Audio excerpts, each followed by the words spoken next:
Hello, hello, Jordan Chariton live. Status Coup, election eve. Are you excited? I wish I could say I am, but I'm not. Oh, I wish I could say I am, but I'm not. Ah, it'd be so much easier to feign and fake interest and act like this actually is the most important election of our lifetime. Alas, through my trails around the United Corporations of America over the last 8 years, I can tell you the cesspool that is the United Corporations of America will not change fundamentally, no matter who wins this election. But we will cover it nonetheless. And we have big plans to cover this election tomorrow. And who knows? Who knows? I doubt it's going to be I doubt it's going to be completely called tomorrow night unless everybody is wrong and it's a complete landslide. So our plan is to be on the ground for election day tomorrow and election night across the country, which I'll wait for some more people to trickle in to give you the details on that. Um, but if there's chaos or a new civil war, who the hell knows? We will try to stay out there as long as possible, as long as you fund us to do it.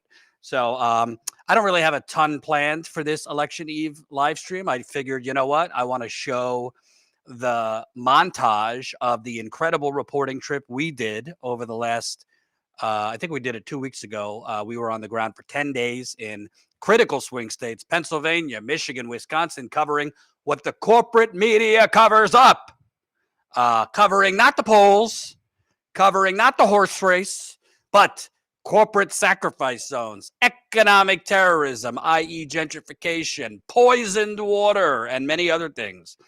So I want to play some of that and go through it with you, give you my thoughts, and then we're going to go take your calls.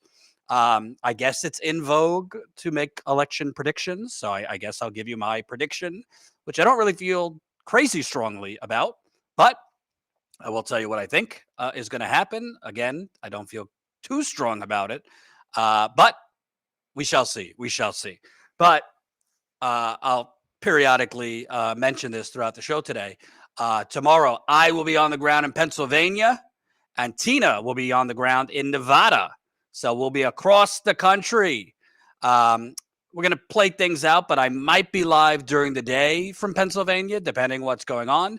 But we're definitely going to be live tomorrow night. We already set up the live stream for it. So definitely bookmark the live stream page. It's up on our live stream chat, a live stream page on YouTube.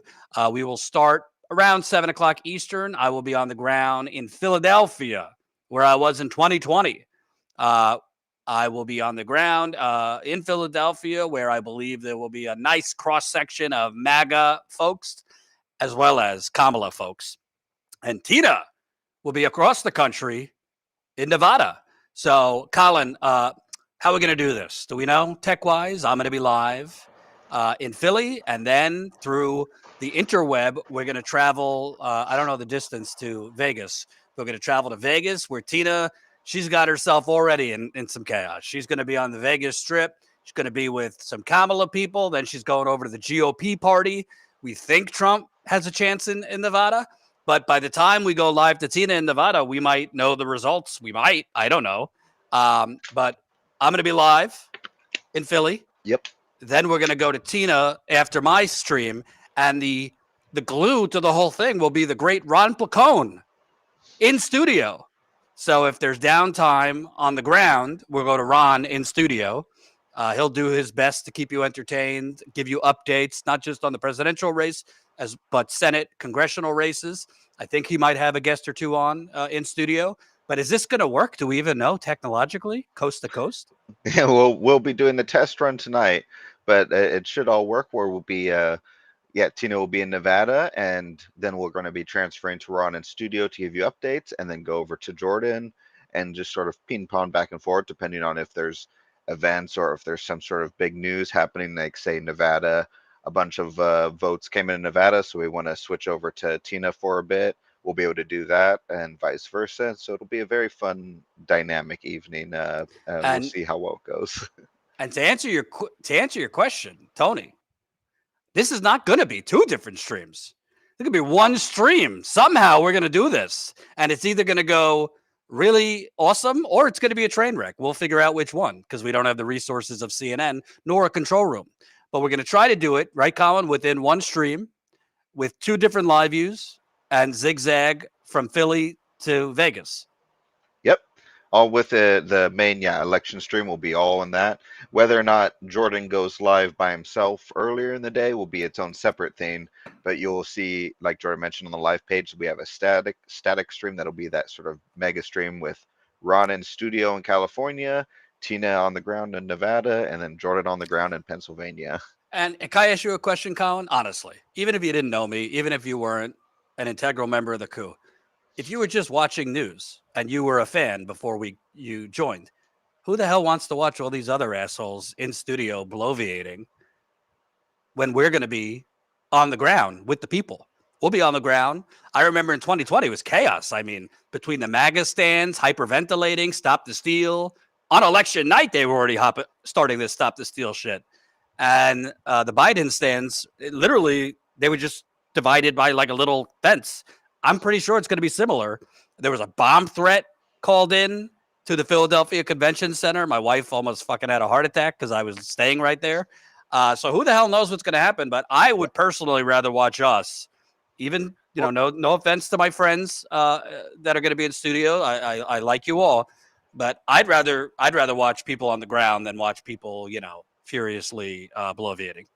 Not to mention, these, as you mentioned, we might not even know the 100% final result that night. So these are going to be very trickle results with, exceptions in these swing states where we're going to be at. So when you're watching news coverage, it's just going to be that very boring, like waiting for slow updates and they're trying to figure out how to fill time and keep throwing to commercials and stuff versus like actually hearing what actual voters, why they voted for who they voted for and potential crazy action. But I think why ours, and I'm selling it, I think why ours will be more valuable is you got to really watch like timeline wise. The start of Stop the Steal last time, and it might not be this time. Trump might win fair and square. But the start of Stop the Steal really started on election night. And if YouTube hadn't have deleted our streams, which, by the way, we should do a backup this time in case they start that shit again.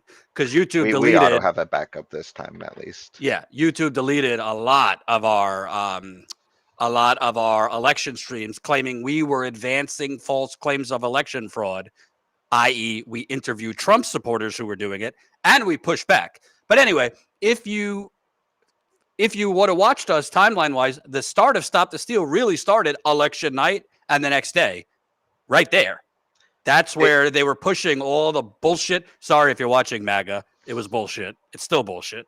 All the bullshit election fraud claims, the Philadelphia Convention Center, they're throwing out ballots. They're being, lit on fire in the vans being transported. So we might see the start, if Trump loses, we might see the start of Stop the Steal 2.0 right on screen from Trump supporters. Well, and that's the thing is that one of the live streams that we lost that unfortunately we had no backup of, and it was also a stream that I've never really seen much footage from anywhere else from, which was the main heads. Now I'm forgetting their names because they don't matter too much, but the MAGA heads talking to the crowds, and they literally spelled out what was going to happen the following day, including they used words like armed, not insurrection, but armed revolt. That whatever language they're using, like. I watched that and was like, oh, okay, there's going to be some crazy stuff happening tomorrow on the 6th. And lo and behold, and you realize that too, which is why we have John following that whole time, which is led to is very clearly what was going on. And unfortunately now due to YouTube, that's just lost to the ether. So bottom line, listen, this is going to cost us money. Me and John obviously got to pay John. We got the hotel room. I booked one night, but I think, judging by how things are going, I think we're going to have to be out there longer. And Tina, I got to pay Tina, her cameraman out there, hotel rooms for them, travel, transportation for them, food for them. Please, please, please. Who else? Independently, keyword, independent. We don't have any corporate fat cats funding us. Who else is providing this on-the-ground investigative journalism. StatusCoup.com/join. Spread the word. Spread the coup. We need you. We have to grow, and we have to grow quicker. All right. I'll remind you throughout the broadcast. Quick prediction times, and then we'll go through the montage and then calls. I'm not going to go through a bunch of polls because there's a gazillion polls, and you could read a gazillion things from all of them. I will tell you that what I felt on the ground 2 weeks ago, I do not feel now. On the ground 2 weeks ago, I got the feeling Trump was going to win based on particularly Michigan, because I thought Trump was going to win Michigan 2 weeks ago when I was on the ground, based on the significantly more support I was seeing for him among black men and even black women, as well as the Arab American issue, which we've been covering more than anyone. We've covered over 100 ceasefire protests, over 100. John Farina has done God's work. I thought Kamala had a chance in Wisconsin to win, and I thought Trump had a chance to win in Pennsylvania. But a lot has changed, I believe, in 2 weeks. And I think that the election, I think it's going to be relatively close, but I think Kamala Harris is going to win. And my thought for that is a couple things. Number one, let me show you this, because I think this will probably be the key reason she wins.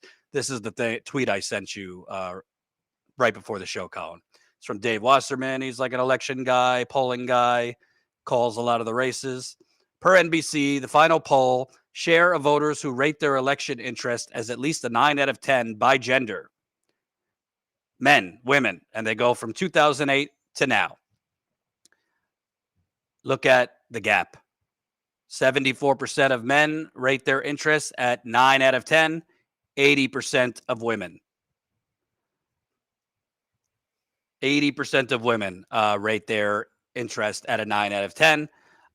If you also add into that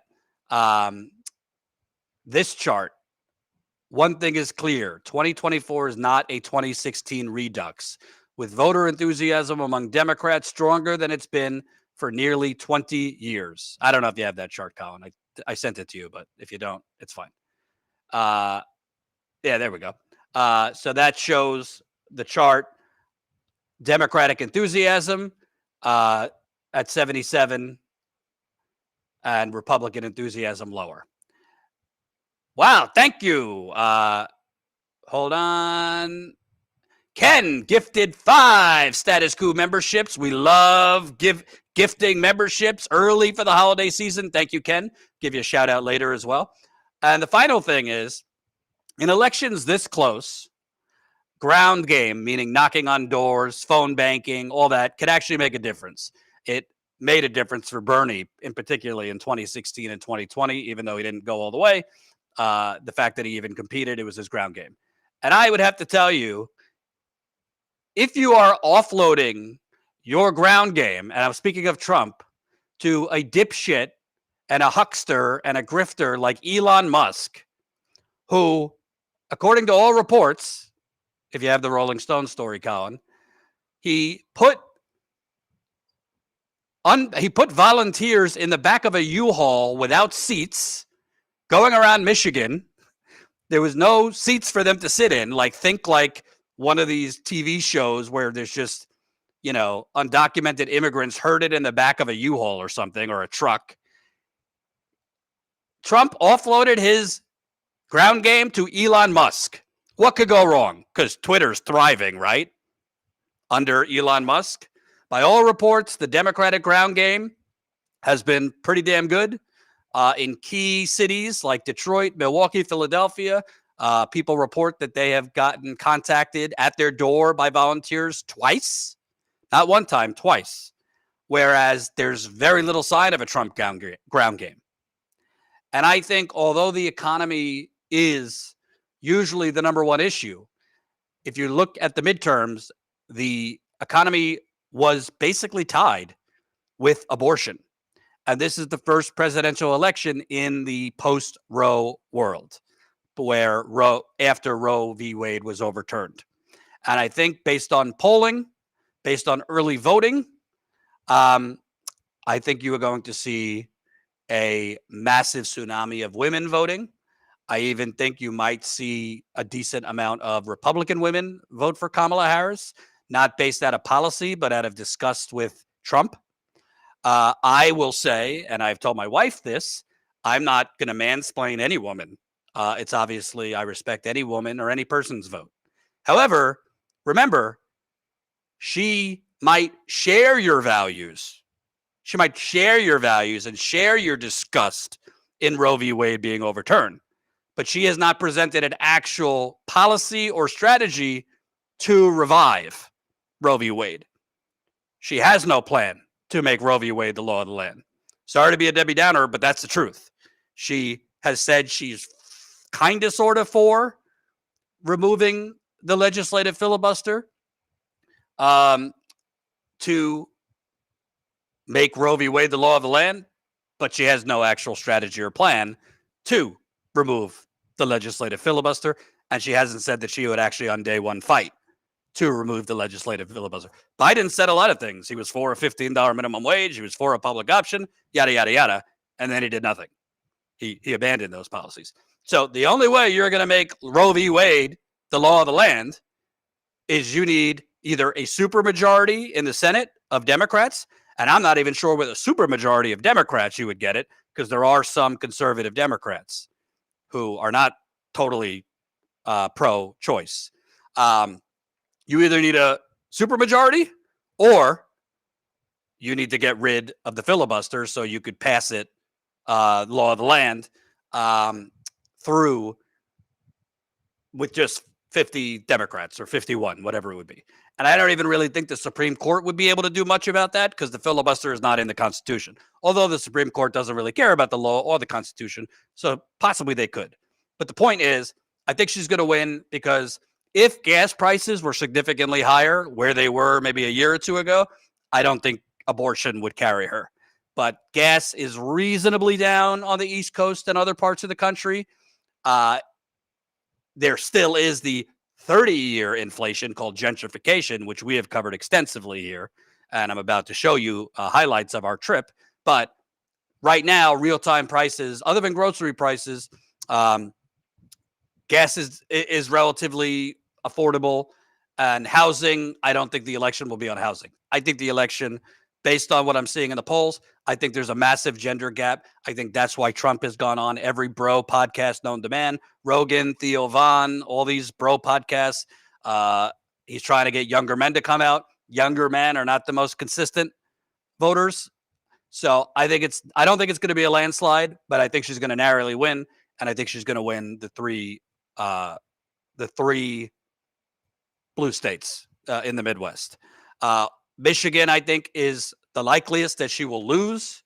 I think she might narrowly eke it out in Michigan, even despite losing Arab American voters, because of the women vote, I think will be extremely high, particularly of all races, black, white, and I think she's going to get enough never Trumper Republicans to vote for her. I could be completely wrong, but that's what I think. I also read the tea leaves, and the fact that Trump has already been starting with this stop the steal shit, voter fraud in Pennsylvania. There is no voter fraud going on in Pennsylvania. The fact that he's already starting with this shit, to me, they have internals in their internal numbers, not just the actual polls, but reading into the polls on the gender gap, that they think they might be very vulnerable in Pennsylvania. I also think he might think he's potentially not totally safe in North Carolina because he's in North Carolina today. And you wouldn't be in North Carolina the day before the election if you thought you had it in the bag. So that's my prediction. Could be wrong, but we'll see. But one thing that I could safely predict, this is not going to be a smooth election. Let me rephrase. I think the election is going to be fair. I don't think it's going to be smooth because I don't think we're going to have a result tomorrow night. And Donald Trump, if he loses, is going to just gracefully concede. I also think it's very likely he will, if he has an early lead, he will go out early and declare victory. I would probably bet a lot of money on that he will go out early and declare victory. So that's my prediction.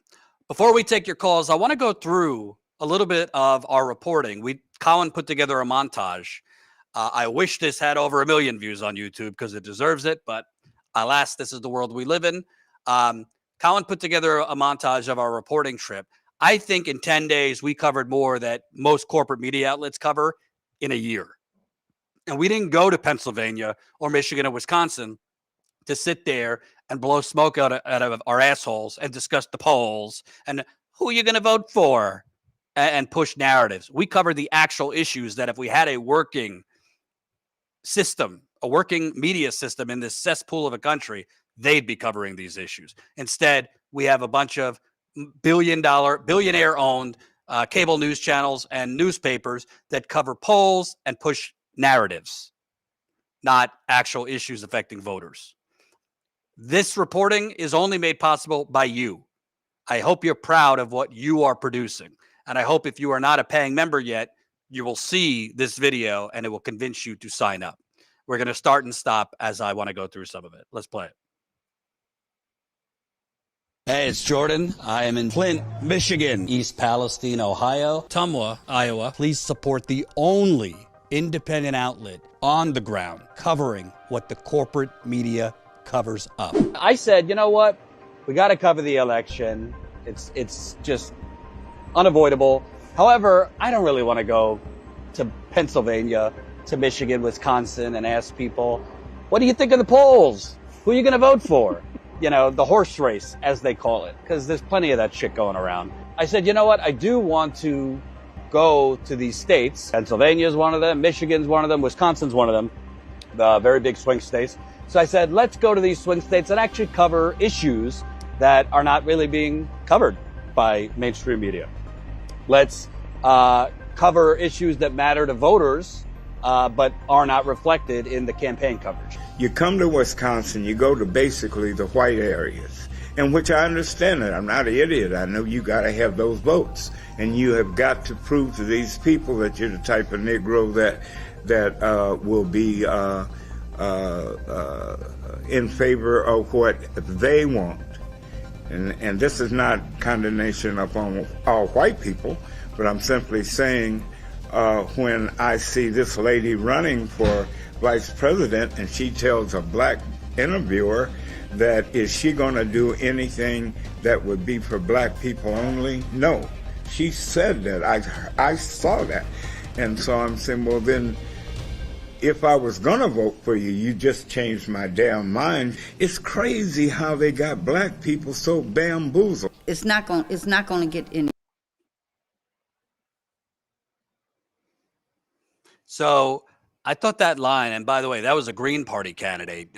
His name's Chester, and he's an 82-year-old man. And some people said, Jordan, why are you driving to Racine, Wisconsin to interview some 82-year-old Green Party character? Because these are the type of people that will never be interviewed by CNN or MSNBC. These are the type of people with a long, long life of experience and obviously experiences that made them turn against both parties, that you kind of get the raw, authentic truth. And I, as a white person, I'm not going to sit here and be like, oh, it's amazing to me how black people are so bamboozled. But it's very powerful hearing it from an elder black man. And basically, he was talking about the fact that Kamala Harris comes to Wisconsin, but she didn't come to Racine, which is about 45 minutes, an hour out of Milwaukee, which I learned is one of the is one of the poorest communities in America for black people. Racine, Wisconsin. She didn't go there. I had no idea about Racine. And basically what he was saying was what a lot of black people have told me, that black people have been bamboozled and hoodwinked and taken advantage of by the Democratic Party for decades.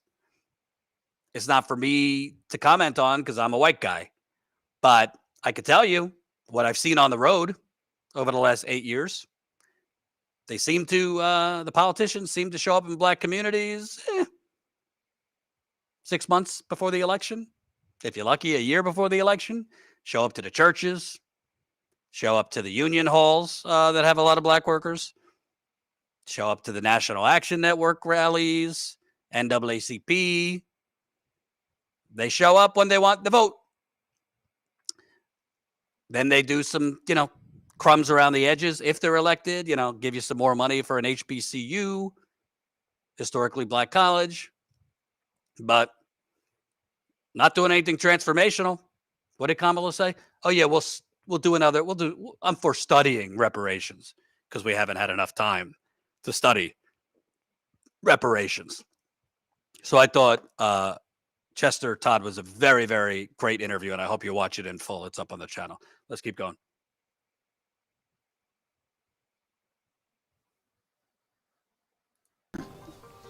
The Democrats, hasn't because we've been gotten had any them better. for, I know, 20-something years, and I haven't seen anything. I lived through right to work. I done lived through the riot. I done lived through all of the police brutality in the city of Detroit, and all of this was under Democrats. So. So are you feeling for yourself that you would consider Trump, or I would consider. Donald Trump happens to win Michigan? What should people know as the reason why? Because we're so disappointed with the Democrats and their mishandling and misrepresenting. The communities aren't getting better. We're still waiting. There is no reparations for us. Nobody's coming to save us. We've been waiting for a very, very, very long time for bigger and better changes, and we don't see it coming. So if Trump wins, I would blame the Democrats and their lack of support to the communities and the people, the constituents. What's happening is it's a hysteria that's being created that is creating some type of barrier between, separation, I should say, between people that were born here and immigrants. And I think that's something that, one of the candidates is doing. He's creating a whole lot of hysteria. And that's why people say, well, hey, the immigrants are doing this, they're doing that, they're eating cats, they invade neighborhoods, and none of that stuff was happening. So one of the things I brought up, I said, well, crime was here before the immigrants. All these immigrants came in, crime has always been here. Yeah. So you can't just blame it on immigrants. If Harris loses Wisconsin, what would you say would be the main reason? Again, I will blame the Democratic Party. They are not doing, and she would be part of that as well, because once that message is out there that Democrats are not doing anything for us, that they're all panders or whatever, that affects everybody, especially on a national or presidential focus. Once that has shifted and got into the minds of a community, it's very hard to unravel. This is the first. So what I found really interesting, because you can't win. I get complaints that I'm spotlighting too many people or spotlighting too much Democratic Party hate, and I'm helping Trump win. And then if I do videos where people are critical of Trump, people unsubscribe. I say, fuck all of you. All right. I'm going to cover the way I want to cover it. And I'm going to cover the truth. And I don't do pre-interviews. CNN, Fox News, like they pre-interview their guests, meaning a producer calls to find out what they're going to say. It's a script. So they know where they stand. They know what they're going to say. They know everything. It's basically a tennis volley. But there's no surprises. You know where the guest is coming from. I don't do that. So when I'm walking into a place, I might have an assumption of where people stand politically. I thought with those African-American women in Detroit, I was walking into a National Action Network rally. That's Al Sharpton's group. I saw Kamala buttons everywhere and Kamala stuff everywhere. I thought they were for Kamala, and I was going to interview them and, politely challenge them on some things. I mean, they were done with the Democratic Party. Basically, one of them said that she's strongly considering Trump. The other one said she's considering leaving President blank. And these were from lifelong Democrats. I'm talking hardcore, knocking on doors for the Democrats in Detroit for 20 years, going to the rallies, donating the little money they have. They're fed up. And not specifically at Kamala. And that's what I think going on the ground helps us see, and why I'm able to provide you insight that others can't. It's not necessarily that the folks I met are either going to not vote or leave President blank or vote for Jill Stein, or some of them vote for Trump. It's not specifically about Trump or Harris. It's not specifically about, they don't like Harris for some reason. It's about overall disgust with the 40-year neoliberal bubble. overall being fed up and exhausted hearing the same thing over and over again, which is this is the most important election of our lifetime. Lesser of two evils. You got to stop, name your extremists, Bush or Romney or Trump, now 3 times. I know we're not getting enough, but just let's stop the bad man now and we'll fight on day one, Biden or now Kamala. They're sick of it. They're sick of it. Because if you tell people it's the most important election of our lifetime and we have to stop a fascist and then we'll build back better, but what they're getting, specifically those ladies, is gentrification, which is economic terrorism, mass inflation of 30 years called gentrification, food deserts, your roads falling apart, your education system falling apart and being privatized, your healthcare is going up, the cities you were born in, you can't even you can't afford certain sections, i.e. the downtown that all the real estate developers have purchased. So all these new luxury high rises that are being built all over the country, Detroit, Cleveland, Flint, Milwaukee, Pittsburgh, Philadelphia, DC, New York City, everywhere. The people, those ladies said, we can't go and enjoy it. We can't afford it. Nor can we afford to live in the nicer. We're being pushed out. They're fed up with the Democratic Party. That might not matter in this election because of the abortion issue.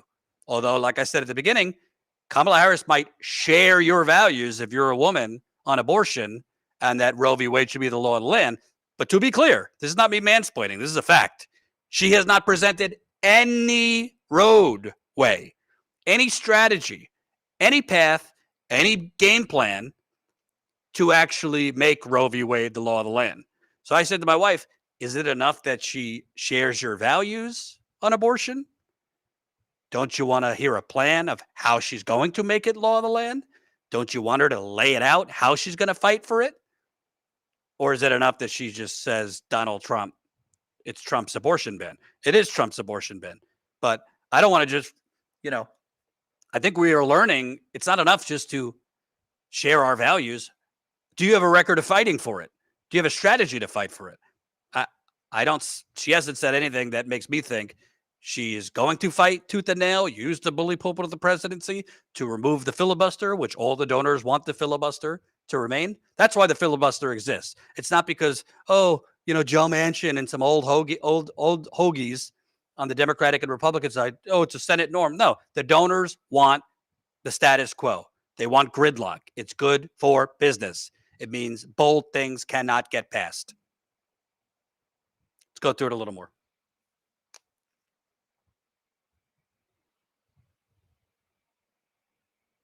Since the 70s. Yes. So this is not something that happens every 4 years. It's a pretty big deal for you all to go on strike. I just want what the company promised us when we got hired in.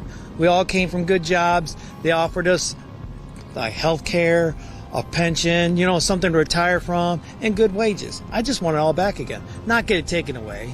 Otherwise, I'd have stayed where I was. I was happy and not working so many hours away from my family. If you're going to make me work that many hours, at least give me a bonus, something to look forward to. Not just say, we're making this much money, but you're not going to get nothing.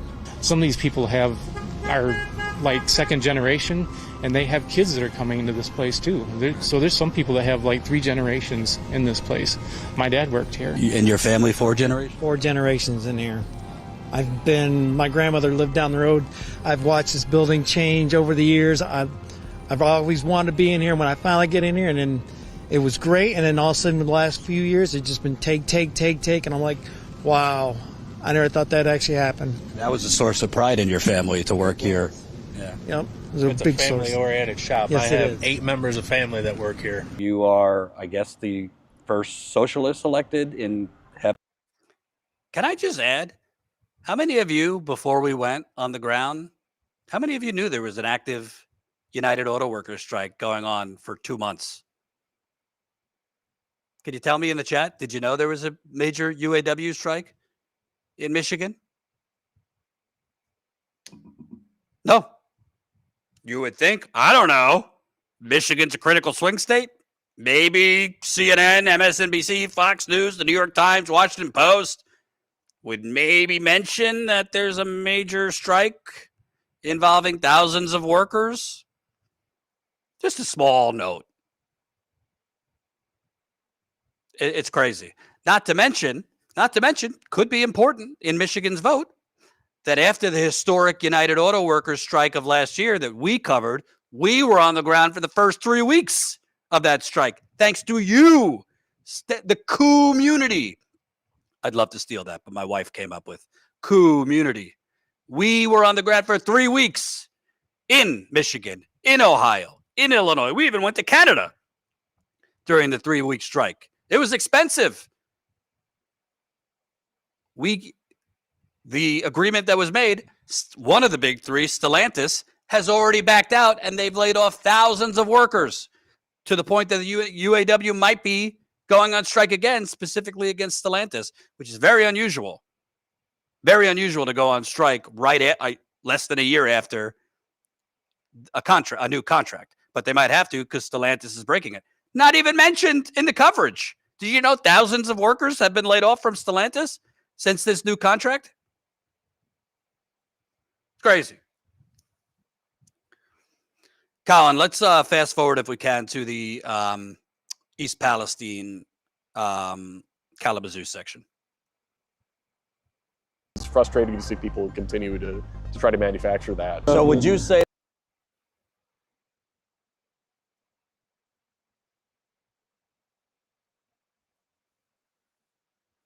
that you're no longer permitted here? I'm not permitted. Yeah. Okay. So It would be trespassing, pretty much. So just trespassing to ask you questions? I'm not even in. I'm just simply asking. You guys made $12 billion last year in revenue. People are having cancer. People are having strokes, seizures. I was diagnosed with breast cancer. Of course, my reaction was, huh? I think the American Cancer Society had it at 1 out of 833 men. Wow. 1. And I was one of them. I was in a hospital for a week, and then they sent me home with seizure medicine. That's all they could do. No answers. Like I said, they don't test you for chemicals or anything like that. I mean, I had everything done possible at the hospital, and they still can't find nothing, but I'm still having seizures. We have kids that are going through puberty issues with hormones. They're getting acne at age 6. The puberty issues are coming years before puberty would normally start.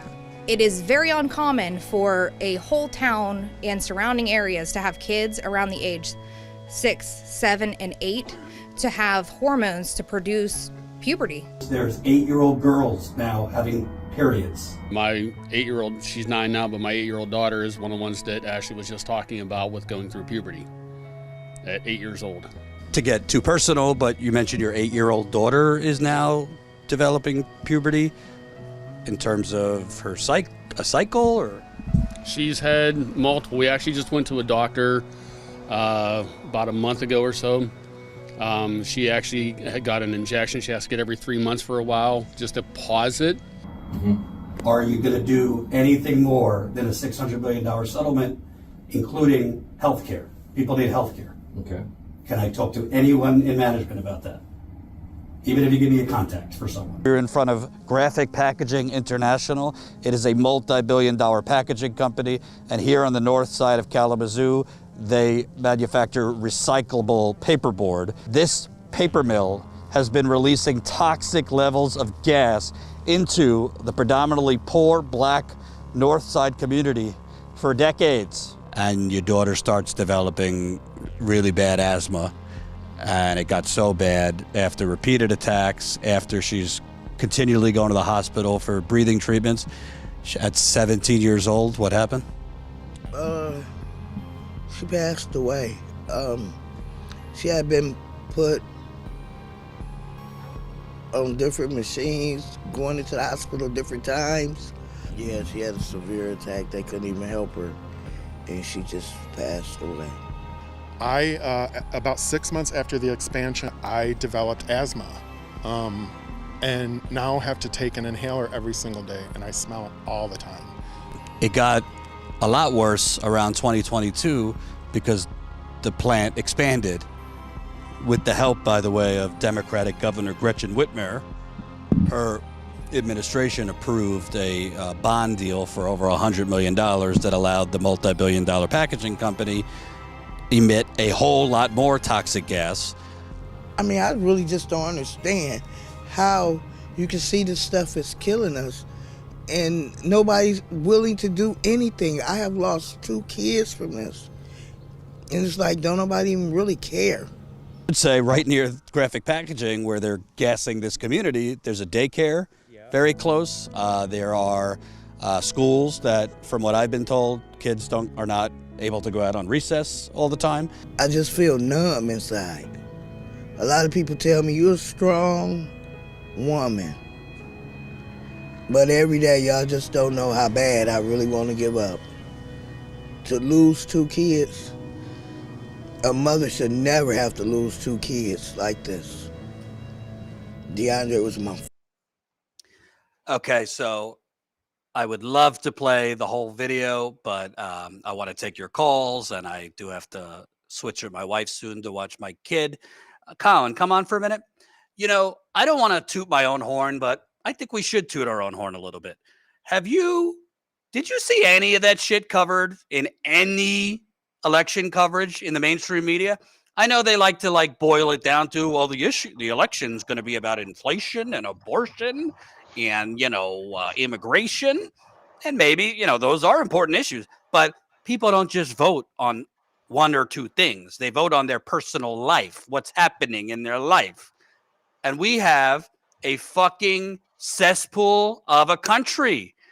I think the greatest national security threat is not Russia. It's not China. It's corporate America. They're poisoning America, folks. They're either poisoning you economically, which is slowly killing you, or they're poisoning you quicker with the water, the air, the soil. And somehow we, with very little money, mind you, and no staff. It's me, Colin, and John. That's it. And I use staff loosely because we're not able to pay what Colin deserves or John deserves or I deserve. But how is it that we're the only ones showing this? We're not so wise. We're not Einstein. We just kind of go out, put feelers out, ask people what's going on. They tell us, and then we go.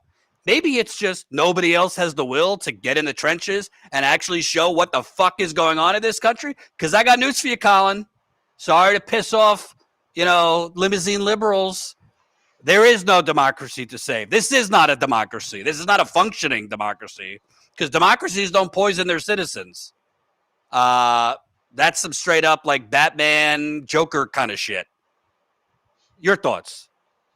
Yeah, well, when you want to talk about voter apathy and how you get people to just not support either, which is what's happening with some of the people you had talked to on the swing state tour, is can you imagine just watching this video and being one of those residents and trying to gather the energy to go and vote for which person you want to poison you next? Not just you're gonna die from the poisoning, and you're asking people to vote for the lesser of which person. Not even will poison you less; they'll poison you the same. But some stuff that doesn't affect you, most likely, they might change a policy on, and so you can get that at just huge blocks of people who just don't want to vote. And how can you blame them for? How could you ever get the energy to want to vote for either party if you've gone through what some of those residents have gone through?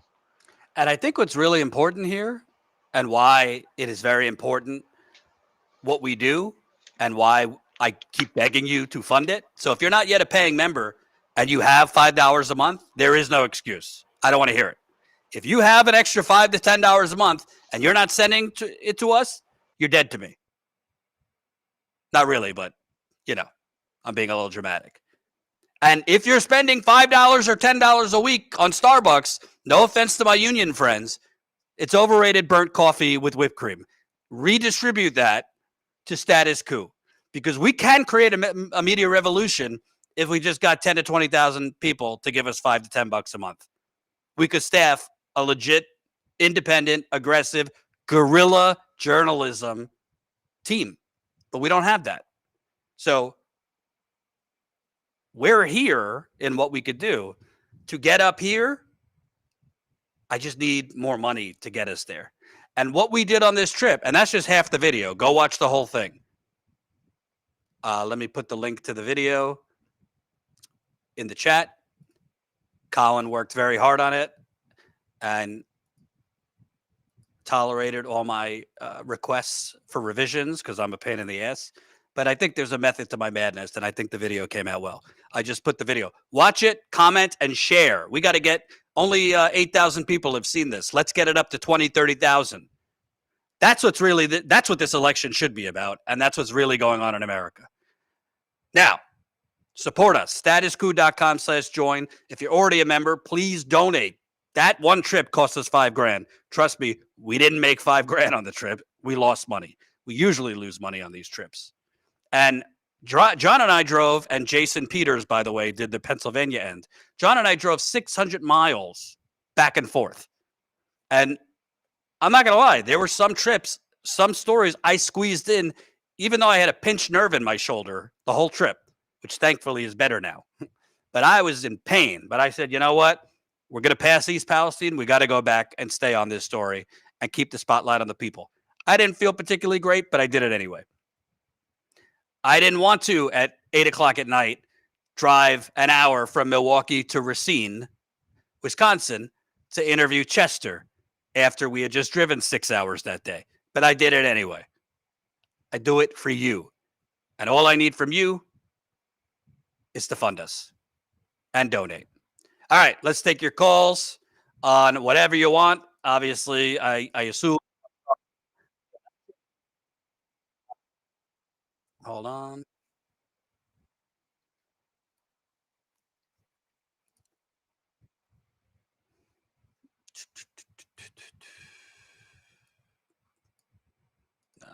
Invite. No, that's not what I want. Screen share.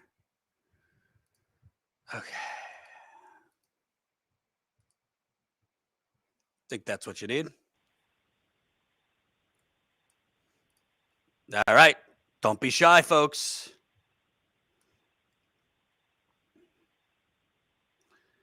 All right. Unknown doesn't say who you are. Max. You're up, Max. This is Max, and I'm just calling Jordan to talk about all of the progressives who are supporting Kamala Harris despite a genocide.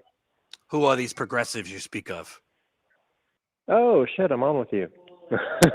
You are. Well, like the. I'll be open. It's not to shame anyone else, but I voted yesterday and I voted for Jill Stein personally. But go on. Well, that's great.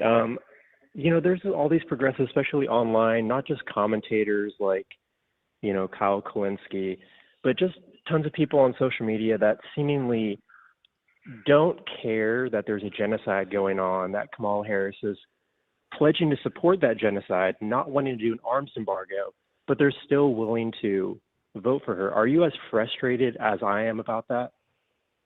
I'm not going to lie to you. I don't have time to really keep a score of who's. I haven't really seen Kyle's videos recently. I don't know. Is he saying he's supporting her?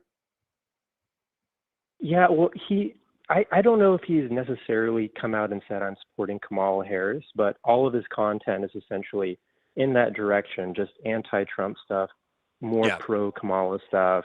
Yeah. But I don't know if he said, hey, I'm voting for her or not. Right. But it's not just about him. Here's my view, and I don't really like voter shaming on any end. It really frustrated me and pissed me off when in 2016, all the fucking Democratic corporate scumbags were telling people to fall in line on the Bernie left and, shaming people who wouldn't vote for Hillary. And on the other end, I'm not going to, guilt trip or shame folks who feel they need to vote for Kamala because every single person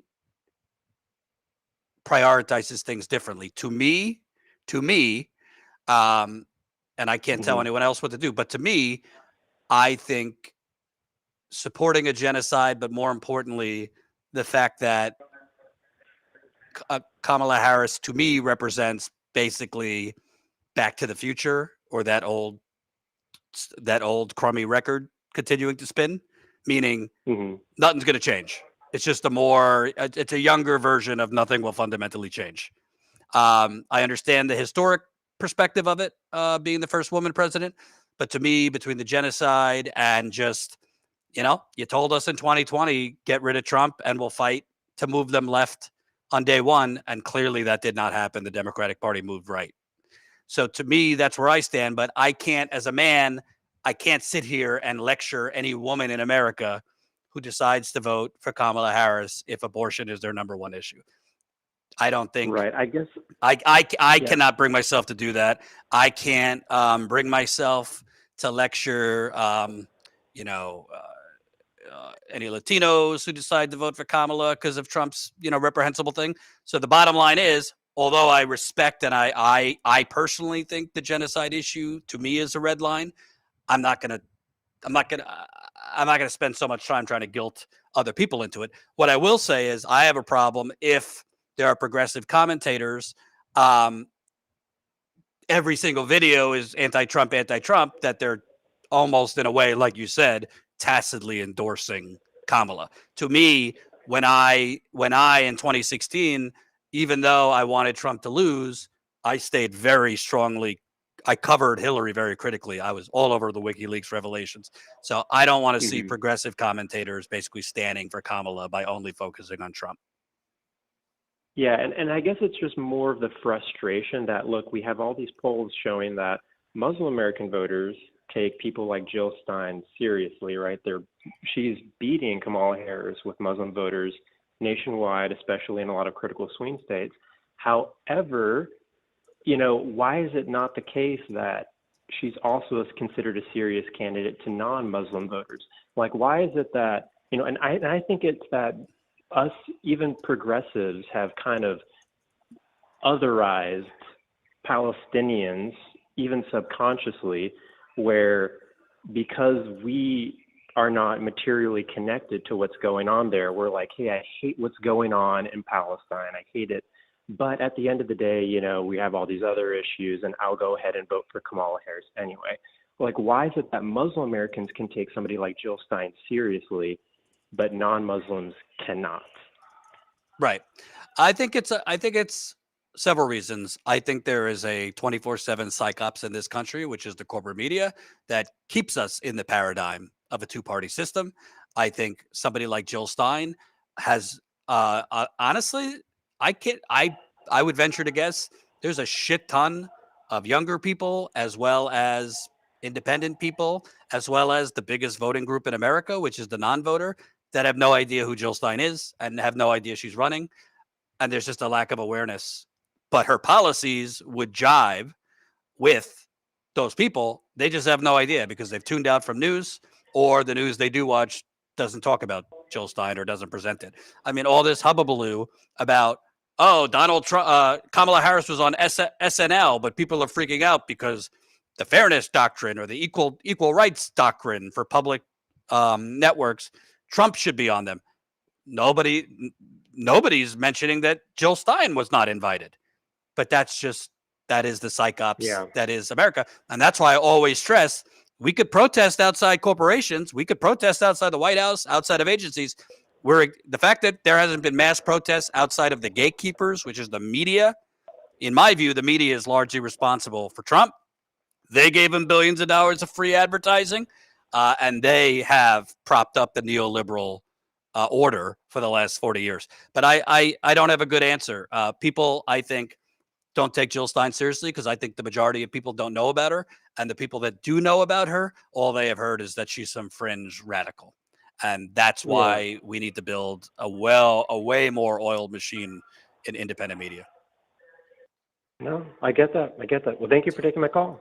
Absolutely. All right. Next up is Alberto in San Diego. What's up, Jordan? What's up, everybody? Hey there. Oh man, I was depressed for a little bit, but at least I'm a little excited to be live talking here on the show. I'd like to say hello to the Vanguard boys, Zach and Gavin, and also to Ole in New York. What up? I'm mad at those Vanguard boys. They're suddenly surging, getting 2,000 live members talking about gossip. Excuse me, 2,000 live viewers talking about gossip. I need some of that pixie dust. I'm just kidding. I like that. I like those guys. Oh man, I gotta apologize that unfortunately we also enjoy political drama covered the TMC style way. I know. All right. I'll get down to the main nitty gritty about this. That's why I'm politically depressed about this election. Although you basically summer it up. Basically, my electoral choices once again because I live in California. It's not a battleground state, so my vote is basically worthless. And also, let me see. Living in San Diego, the mayor choices is either bad or worse. Because, Gloria has basically criminalized the homeless. Pretty much, if you're seen sleeping out on the street, you are forced into a shelter. If there's one moment.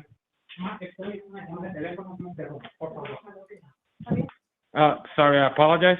No problem. Pretty much, if you're seen on the street sleeping, allegedly, if there's no space in the shelter, allegedly the cop will leave you alone.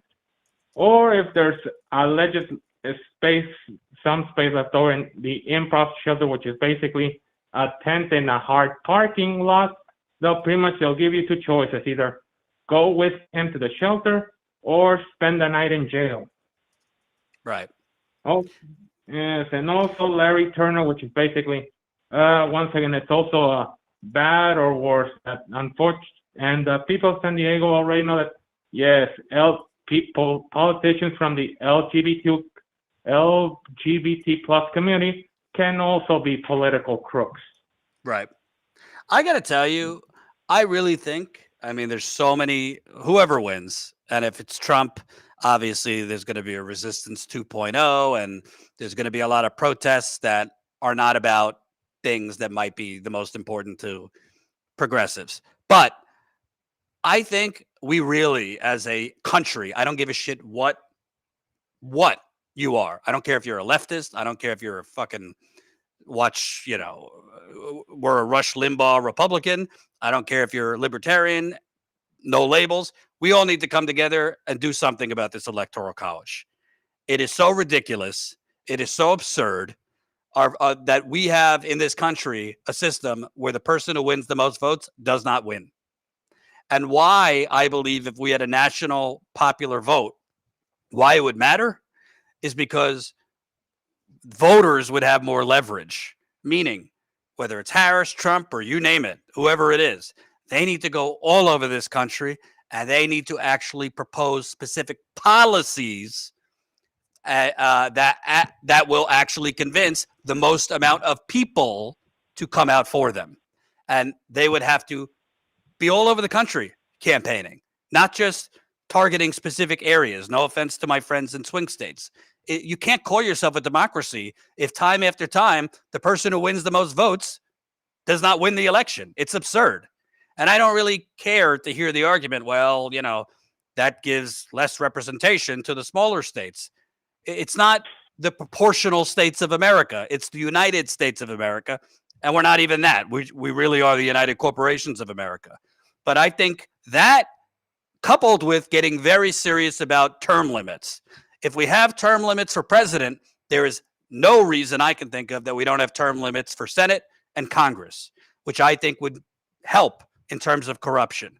If we could limit it to, two terms for Senate or 3 terms for Congress, that we don't have these people that come in and end up into lifetime seats of corruption, and the only thing they care about is getting reelected and reelected if there is a stop sign where they leave. So that's a longer discussion, but I really think we need to get serious about this because I think more and more people, particularly younger people, are realizing this system doesn't make sense.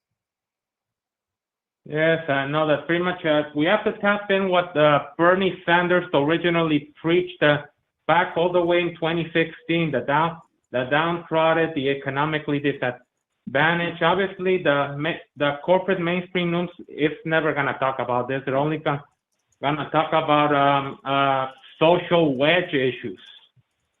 Right. Yes, and obviously the only things that are worth voting for, at least in California in the election, are basically the state propositions. Let me see, the Prop 32 to raise the minimum wage, which would be too little, but at least a little something is better than nothing. Prop 33, making rent control possible. Let me see what else. I'm legit checking my sample ballot, although I'll go hand in the real ballot in tomorrow. Let me see. Prop 4 for getting more drinking water. Prop 6. So let me make basically prisoners not being in forced servitude, or AKA modern slavery, for pennies of a wage, etc., etc. I guess I pretty much. There's not really that much to talk about it anyways, although if anybody's curious, since I live in California, I voted my conscience and voted for Claudia de la Cruz. Well, at least she's available in my ballot. I don't know about the other states. Thank you, sir. I appreciate you calling in. All right, then. So, bye, Jordan. Hopefully I'll call in with something a little more prospective next time. Yeah, depending on the results, we'll do another call-in show, and I'll probably be drinking for that one. Yeah. Well, at least keep it with kombucha. We're gonna need you sober. All right, man. Sounds good. All right. All right. Bye. Frankie, you're up. Hello? Can you hear me? Hey there. Hey, you have to excuse me. This is my first time ever doing a call-in, so welcome. Forgive me if I'm not articulate. Also, I'm driving. So my thing is this. What's been pissing me off, like, these past couple of months, like, listening to the discourse around this election, I'm sorry. What I've begun to notice is, if you go up to anybody on the left, right, like, you'd be hard-pressed to find anybody who doesn't believe that there should be an alternative to the Democrats and Republicans, right? Am I right? Yeah. What? I think the latest polls showed 58% of the country said they were open to a third party. Right, but if you listen to these people on the left, like, so many of them are putting out so much propaganda and rhetoric that disincentivizes people from being involved in the building of like alternatives like the Green Party, and then they turn around and use that lack of support to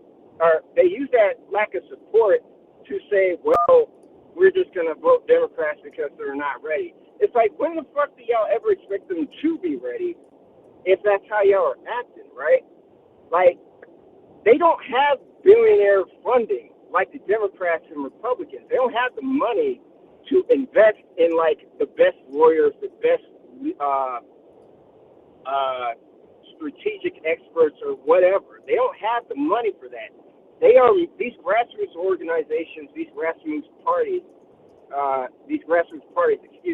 they are made up of who shows up. They are made up of people who are volunteering what little they have to try to make some sort of momentum in this endeavor. And then here you come, and, like, you know, these same leftists, or quote-unquote leftists, they will sit up here and say, oh, well, you know, Kamala Harris, it's like you expect her to be perfect. It's like, you can't expect them to be perfect. It's like, are you sure because I wouldn't expect that from the way that y'all talk about the Greens. Because if they don't have their, if they ain't dotting their I's and crossing their T's, y'all ain't fucking with them, right? Right. Like Right. if they don't have all their ducks in a row, y'all say nope, can't do it. It's like I don't know how y'all expect any sort of momentum to be built doing that.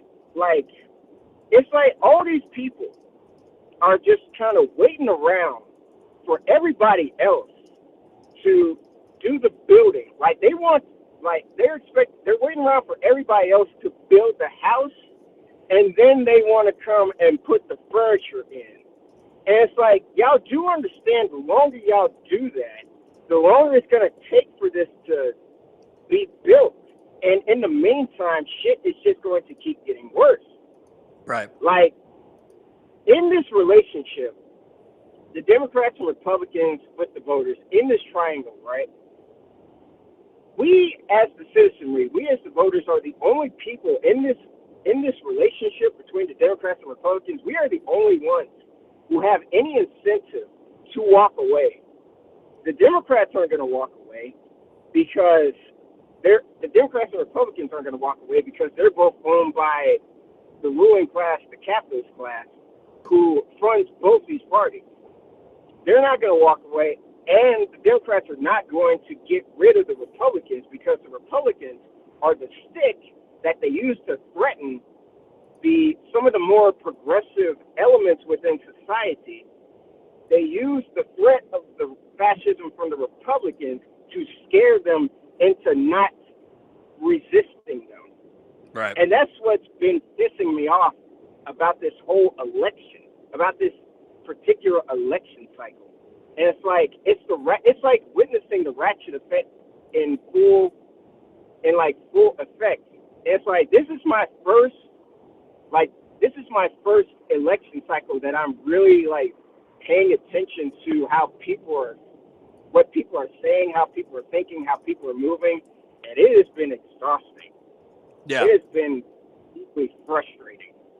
You know what I think it is also, and I don't know if this is going to be the most eloquent way of putting things, but the very capitalist, corrupt system that I would say, if broken down into terms that the majority of Americans could understand, that if the very capitalist two-party system that the majority of Americans don't want, that they would want different options, that very system is what beats people down so much to the point that they can't come together to build it, if that makes sense.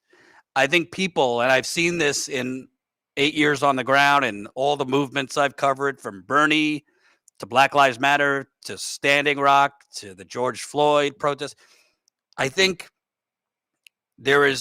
people are just kind of just treading water in so many ways, economically, spiritually, culturally. I'm not talking about the suburban wine moms. I'm talking about the working class, that between working multiple jobs or living paycheck to paycheck or medical debt or whatever it is, it's very hard to have the energy, optimism, and hope to stay the course and organize.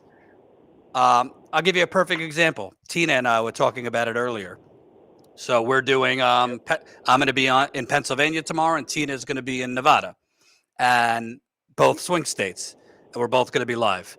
And Tina, for a week, was trying to get responses from progressives in Nevada because, you don't want to just roll in on election day. You want to line up interviews and contacts.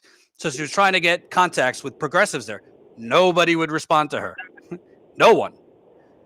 And then she started digging in, and she realized, a couple years ago, I don't know if you guys remember, but progressives took over the Nevada State Democratic Party. They basically took over Nevada's version of the DNC. And what happened? The corporate Democrats that ran it, they basically took all the money out of the accounts and left them with no money. The progressives who took over the party, and then sabotaged them. So even though they took over through elections, they won the chair election, the progressives, they won. The establishment, like the Harry Reid machine in Nevada, basically sabotaged it. They, in my view, illegally, I don't know how it wasn't illegal, looted the money, so they left them with no money, and then just through many different mechanisms, fucked them to the point where they couldn't get anything done. And many of the progressives that took over the party have now checked out. That's why they weren't responding to Tina.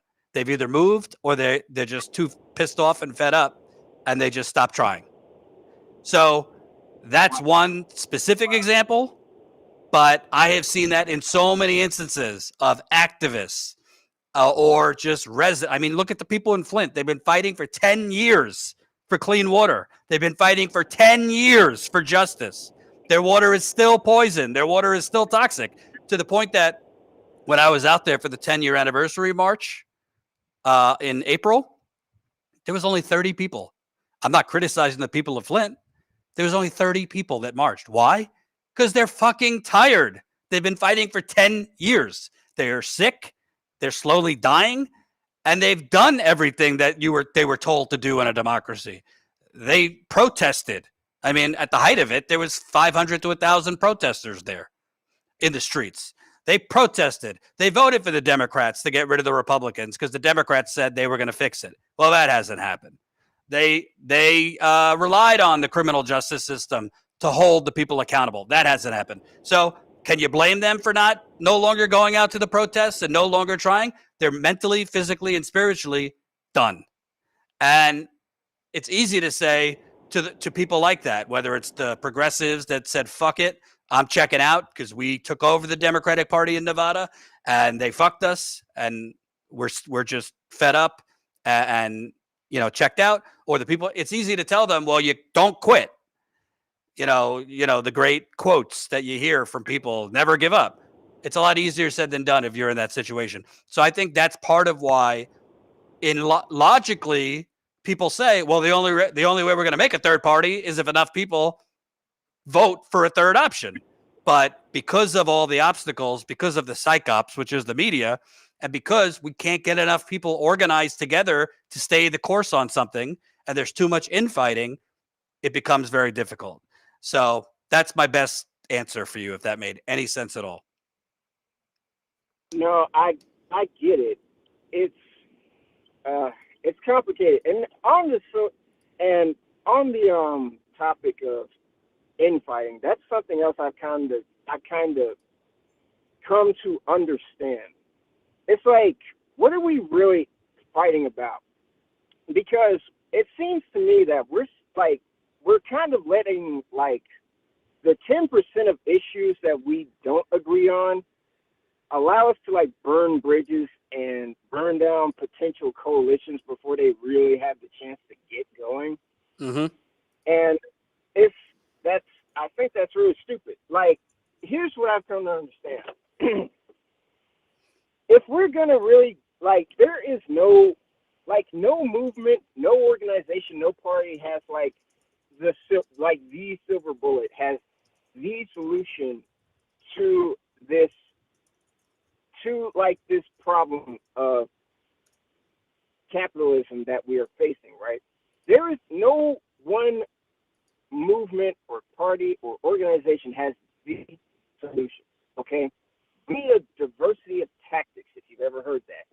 Basically, it's going to take a synergizing of all these movements, so like the labor movement, the feminist movement, black liberation, indigenous movements, disability, like socialists, communists. It's going to take all of those people working together, not agreeing on everything.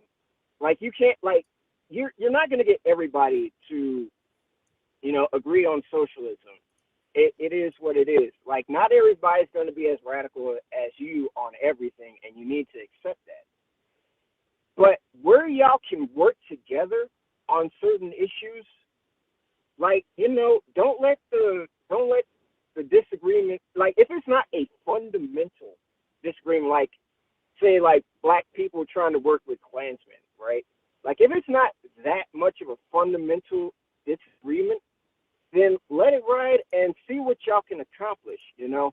Like, Right. people are really letting, like, you know, I don't agree, like, for example, like, I'm a socialist, and I'm trying to start my own union, or I'm trying to start a union here at my local Amazon, right?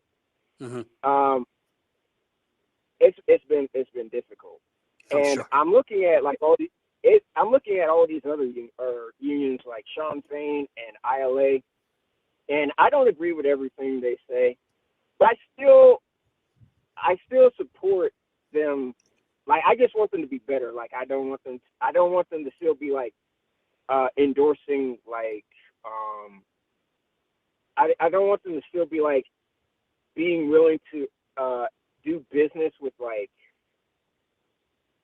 military industrial complex. Like, I would like if they would shut down shipments of like weapons to Israel and shit, but they didn't. I don't like that. I don't agree with that at all. But you know, those are things that we're gonna have to like, you know, we're gonna have to have discussions about that. We're gonna have to discuss about that. That's gonna take time. But in the meantime, I was still, you know, I'm not gonna throw the baby out with the bathwater. You know what I'm saying? Absolutely.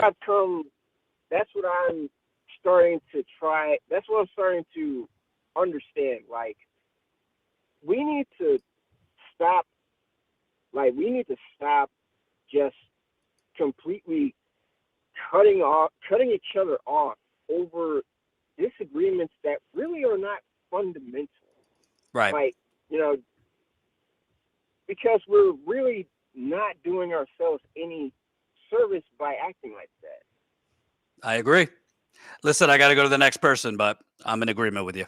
I appreciate you calling. Right. All Yeah, right. all right. Go ahead. Go ahead. Go ahead. Oh, no, I was gonna say, I hopefully good luck to you. I've been supporting you for, I can give you like $5 a month for like the past however many months. I know it's hard out here. I appreciate what you do. I really do. I think what you do is important. I wish more people on the left did what y'all do. I can hardly imagine where we would be if more people. I feel like more people would feel better if more journalists were out there still asking them questions, still checking up on them. You know, I agree. to let them know that they're not forgotten.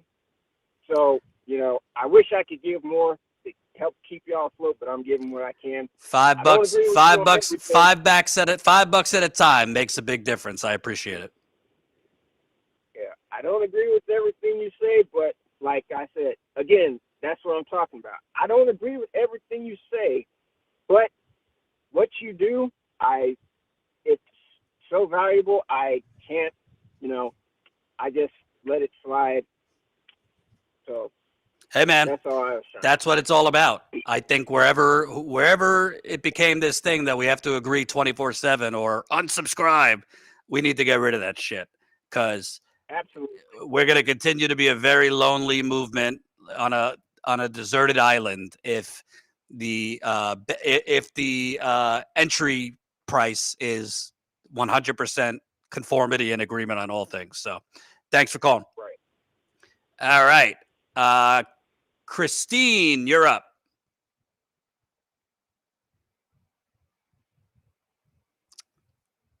You there? Christine? Hello? Hey there. Hey, I'm Zane. Oh, sorry. Hey, Zane. Hey, I'm Zane, and thank you for all the things you've done. Thank you. For our town of East Palestine. My pleasure. We'll keep staying on it. Actually, I was starting to write today. We have a pretty explosive story coming out after the election on the EPA and East Palestine. So everybody stay tight, stay tuned, because I think this is probably the biggest one we've done thus far. You know my mom and Matt. I was thinking to myself, is this a kid or like an adult with a very childish voice? Okay, I do know your mom and that. Okay, well, bye. Bye bye. Thanks for calling.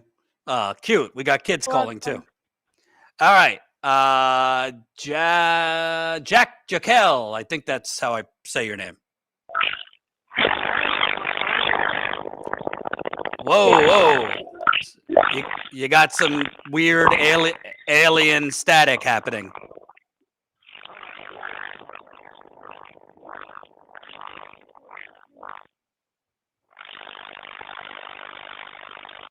Sorry, had to drop it because it sounded like an alien invasion.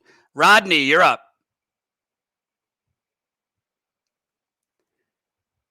Rodney, you there? Yeah, I'm here. Can you Hey hear me? there. I can. Okay. I figured I'd call and talk about a little different topic that I really haven't seen anybody, the left, Sure. right, or center, talking about for a while. Like, where the hell has Merrick Garlick been? And what steps have been taken to throw some of these bastards in jail that are going to be trying to rig and steal this election coming up? Well, if you ask me, why Trump is even running this time is because, excuse my French to everyone, Merrick Garland is a giant pussy, and he waited far, far too long to bring a case against Donald Trump. Even though it was brought, through a special prosecutor, I don't know why there was a 1 to 2 year delay in going after this man and prosecuting a man who tried to overthrow the election. I mean, it's pretty cut and dry. I mean, legally, he incited people to come. There's several hours of missing phone logs from the White House as the January 6th riot was going on. I don't know why it took a 1 to 2 years to prosecute this, even through a special counsel.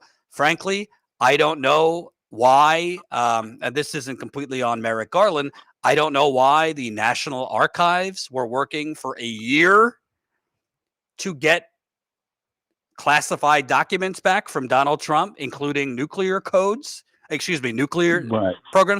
That should have been referred to the Department of Justice right away, and the DOJ should have been immediately on it. Maybe in their mind, they succumbed to Trump's bullshit spin about, it's the deep state and they're weaponizing the Justice Department system against them. But it's you either have the law or you don't.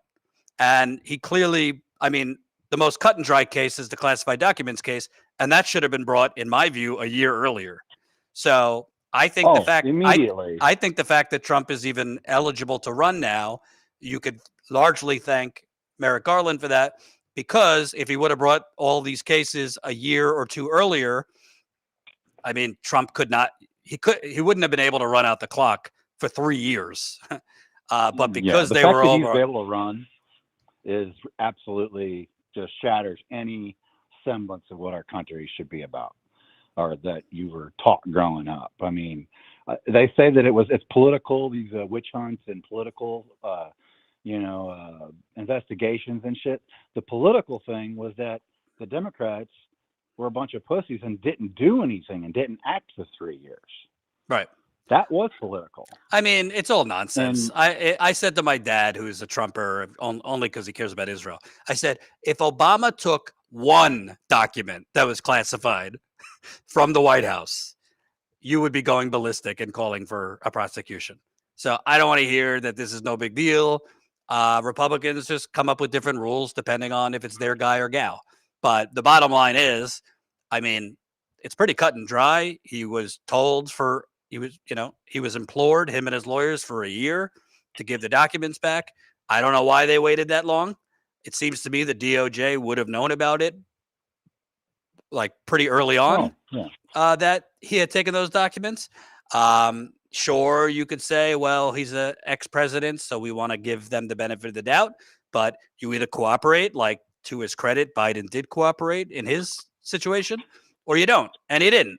And who knows the damage that was done. I don't even think we fully know all the documents he had. I don't even think we know if he still has documents. So, I guarantee you he does. I right. guarantee. I have no doubt.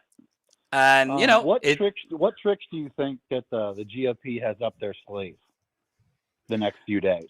Because I don't really think it's up their sleeves. I think it's out in the open. There's been reporting on the fact that in the 3 years after Trump lost, his loyalists have tried to overthrow like county election boards in critical states so that they could run the county election boards, and they've been successful in many areas. So I think that's the play. I think MAGA loyalists who have taken power in certain county boards are going to either try to muddy the waters or just stall. A lot of refuse to certify. Yes, I think that's. And Trump himself, I mean, I think it's possible tomorrow that Trump, it could be that Trump takes an early lead because for whatever reason, Democrats voted again more mail-in, which takes longer to count, and Trump has an early lead. And it could be very, very possible that Trump pulls a Pete Buttigieg and, strolls out and says he won, like Buttigieg did in Iowa. And that's powerful because then he's going to get the entire right-wing machine behind him, from Bannon to Charlie Kirk, possibly Fox News, because Fox News, they learned once their viewers don't like when you call the states accurately. So I think he's going to come out early if he has what looks like a significant lead, and call it. Vance is going to go along with it. I think most of the sycophant Republicans will go along with it. And then that's dangerous because then they could just make what is normal, not election fraud. Just it takes, each state is different. Each state's rules are different. Some have more mail-in than basically they're going to make the normal process of counting the votes seem like fraud. And he has a Supreme Court that might go along with him. So I would say expect the unexpected. But on the other end, I don't think Kamala Harris and the Democrats would quite go stop the steal. But if it is very close with Trump winning fair and square, I wouldn't expect Kamala to concede right away either. If it's very, very close, meaning, potentially asking for a recount or something like that.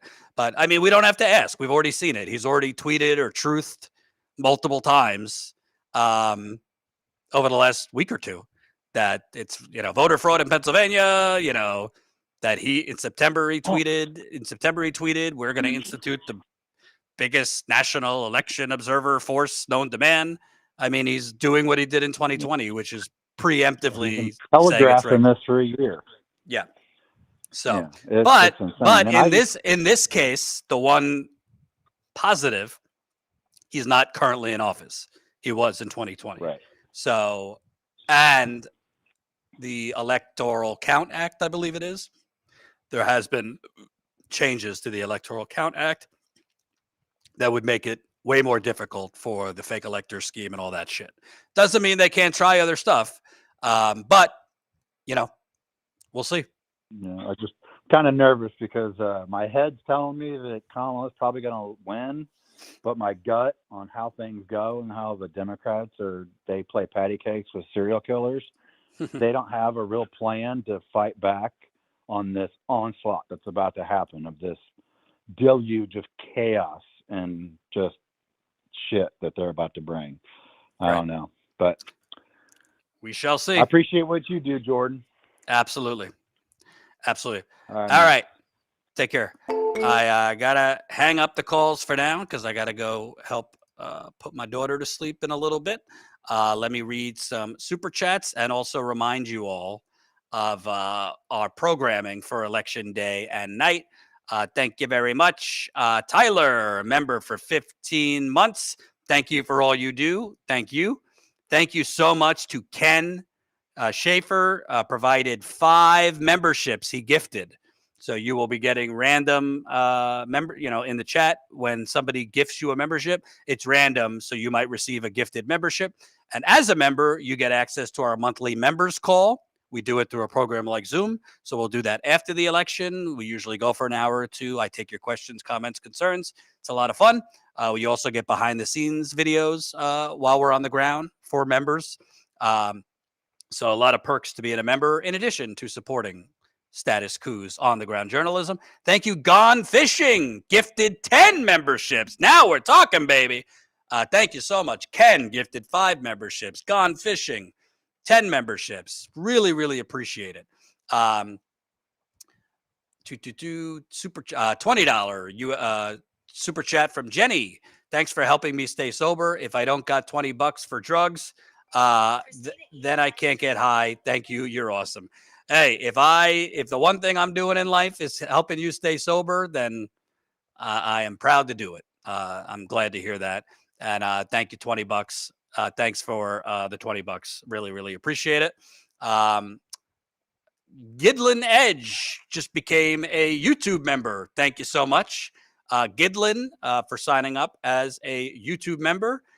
We also got new member Sean signed up. Really appreciate it, Sean. New member Yesina, I hope I'm pronouncing that right. Yes, Yesenia signed up. Thank you so much. Karen donated $50. Thank you, Karen, Karen said, thank you for your on-the-ground reporting. I appreciate your interviewing citizens living in these polluted areas. Thank you so much, Karen. Very, very much appreciate your support. Reminder, tomorrow we are going to be live across the country. I will be in Pennsylvania, specifically in Philadelphia. Tina is going to be in Nevada, in Vegas. I think Pennsylvania and Nevada, Pennsylvania, they say, the experts have said, is the big one, that whoever wins Pennsylvania will win the election. So I'll be there. And Tina is going to be in Nevada, which is another important swing state. How we're going to do it, it depends, because obviously things change depending on what's going on. But my plan, if there's enough going on by the day, is to go live during the day, in the afternoon sometime from Philadelphia, where I believe there will be Trumpers out and Kamala people out and all sorts of people out. And then at night, and we've already set up the live stream, so you can go to that on our live stream page on YouTube under the live tab. We will start our live stream probably at 7 o'clock Eastern time, because the polls closed at 8 o'clock. Polls closed at 8 o'clock in Pennsylvania. So we'll be going live about an hour before the polls close. We'll be live giving you updates on the ground. Ron will be in studio. So I'll be on the ground, but Ron will be on studio. So we'll bounce back and forth. And then we're going to go to Tina live in Nevada. So obviously a 3-hour time difference, but the polls close in Nevada at 10 o'clock Eastern. So that would be 7 o'clock Pacific. So it's going to be one stream, and hope God willing, the tech works. So it won't be 2 separate streams, it'll be one stream, and we'll go from me to Tina in Nevada. So I'm really looking forward to that. Obviously expensive to have me, Tina, multiple cameramans, paying for travel and food and hotels. So please support us if you can. Really, really appreciate it. Thank you for watching. Get some rest. It's going to be a bumpy ride starting tomorrow.